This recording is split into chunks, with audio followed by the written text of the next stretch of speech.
Have you ever felt like life keeps testing you the same way, over and over again? Different faces, different places, but somehow the same emotional loop repeats itself. You think you've learned until the same argument, the same disappointment, the same anxiety shows up wearing a new disguise. That was me.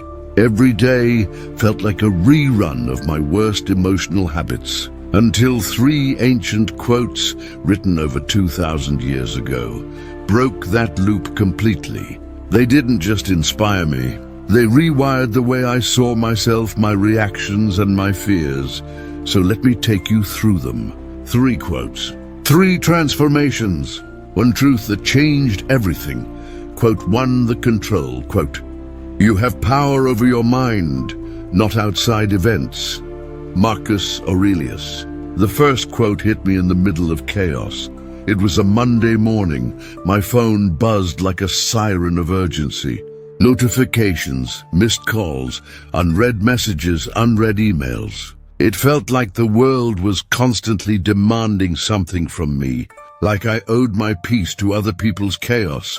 And in that storm, I read Marcus Aurelius for the first time. You have power over your mind, not outside events. Realize this, and you will find strength. At first I thought, easy for him to say. He didn't have social media, deadlines, or algorithm anxiety. But then I realized his world had its own kind of noise: war, betrayal, political pressure, death. If he could find control in that storm, maybe I could find it in mine. We live in a world designed to take control away from us. Every scroll, every ping, every headline pulls your mind somewhere else. You don't choose your focus, it's chosen for you. Social media thrives on emotional reaction. Anger spreads faster than peace. Comparison hits harder than gratitude. We're being trained to react instantly and not to think deeply. And that's when I noticed a pattern. My anxiety wasn't coming from life itself. It came from how I responded to it. When my boss sent a cold message, I'd spiral. When someone ignored my text, I'd replay the silence. When I saw others succeeding, I felt smaller. All of that mental chaos, insecurity, anger, was me giving power to things outside my control. Marcus wasn't preaching detachment. He was offering liberation. Here's what changed everything: a habit I call the 5-second pause. Whenever you feel that spike, anger, envy, panic, pause for 5 seconds before reacting. 5 seconds of silence before the storm. In that space, something powerful happens. Your emotions stop controlling you.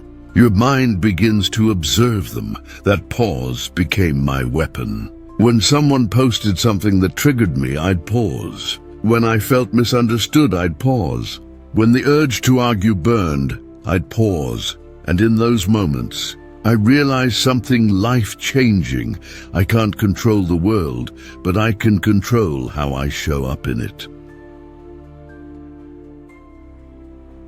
Why it works. Reclaiming mental power. The reason this works is biological and philosophical. Your brain's emotional center, the amygdala, reacts faster than your rational mind. That's why people regret words said in anger. But that pause gives the rational part, the prefrontal cortex, time to step in. Marcus Aurelius wasn't talking about suppression. He was teaching mastery. To not be the puppet of external chaos, but the author of internal peace. Now, whenever I feel triggered, I whisper to myself, you have power over your mind, not outside events. And that single reminder has saved friendships, focus, and my mental health. If you're listening right now, ask yourself, what do you keep trying to control that isn't yours to hold? And what peace could return if you just let it go? Quote 2, the perception quote. It's not what happens to you, but how you react to it. Epictetus, if Marcus Aurelius taught me control, Epictetus taught me perspective. This lesson came from pain, the kind that lingers long after the moment ends. I had a friend who betrayed my trust. They used something I confided in them against me. I replayed it for weeks, even months. The betrayal turned into a mental movie I couldn't stop watching, until one night I read Epictetus. It's not what happens to you, but how you react to it. And I stopped mid-sentence, because suddenly I realized the betrayal already happened. What was hurting me now wasn't the past. It was my rehearsal of it. In today's world, emotional pain doesn't end when the event ends. Social media keeps reopening old wounds. Photos, memories, old messages, digital ghosts haunting your peace. We scroll through the past like archaeologists of pain. Every memory, every screenshot, every last seen time, another weapon of self-harm. And manipulators know this. They use your emotions against you. They twist your reactions into ammunition.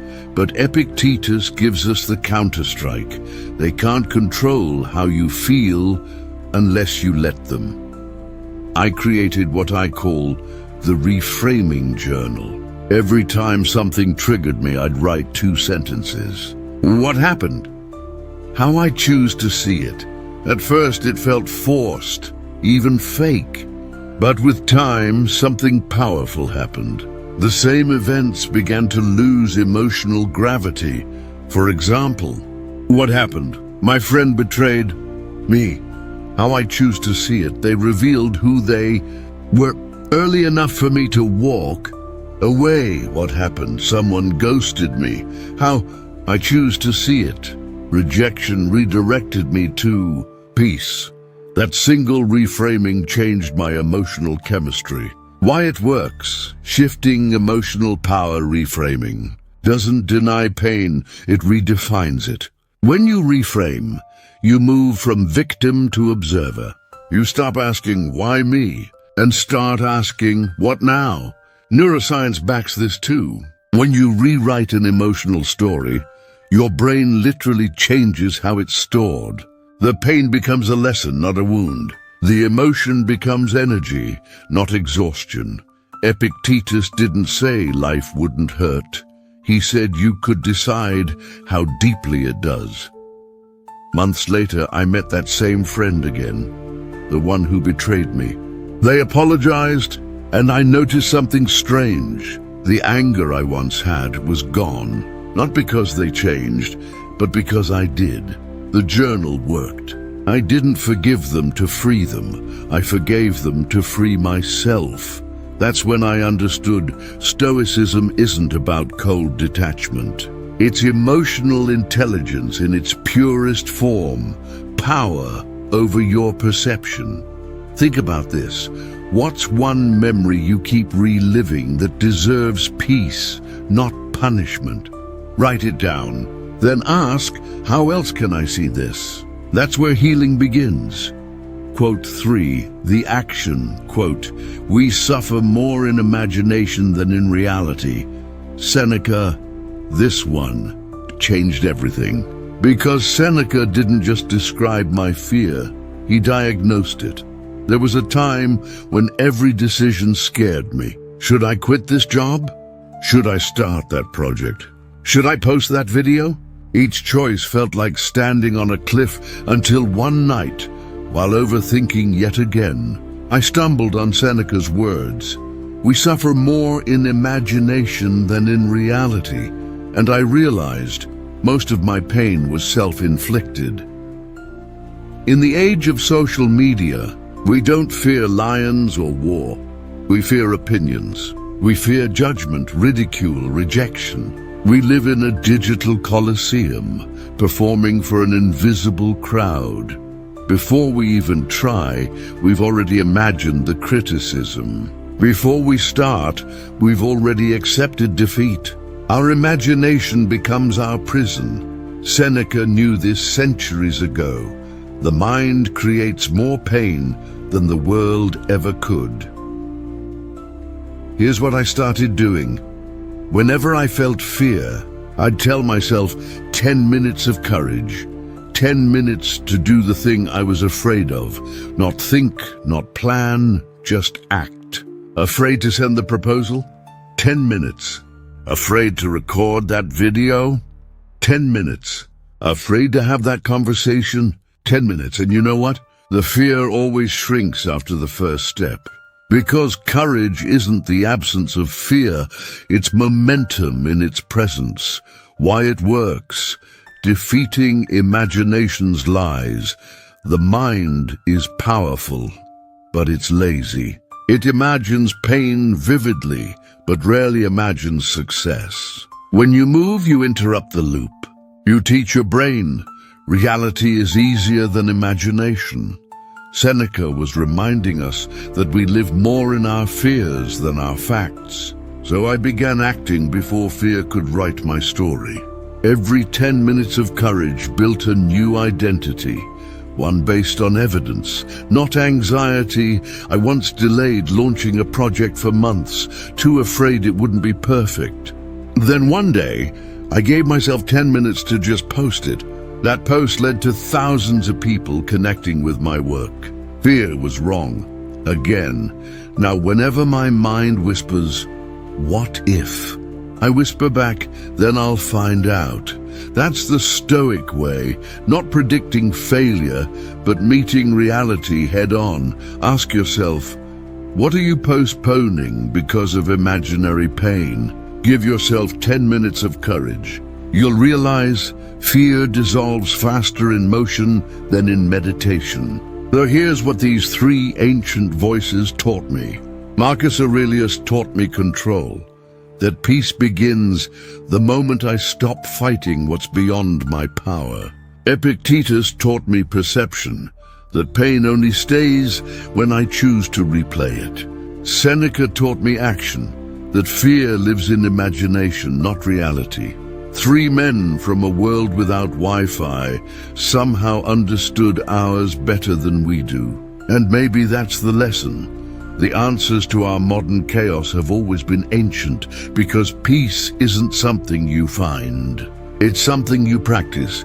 If this spoke to you, the next video dives deeper. 7 Stoic habits that make you emotionally unshakable. Watch that next. And let's keep building the unshakable version of you, because your mind isn't your enemy, it's your empire. Rule it well.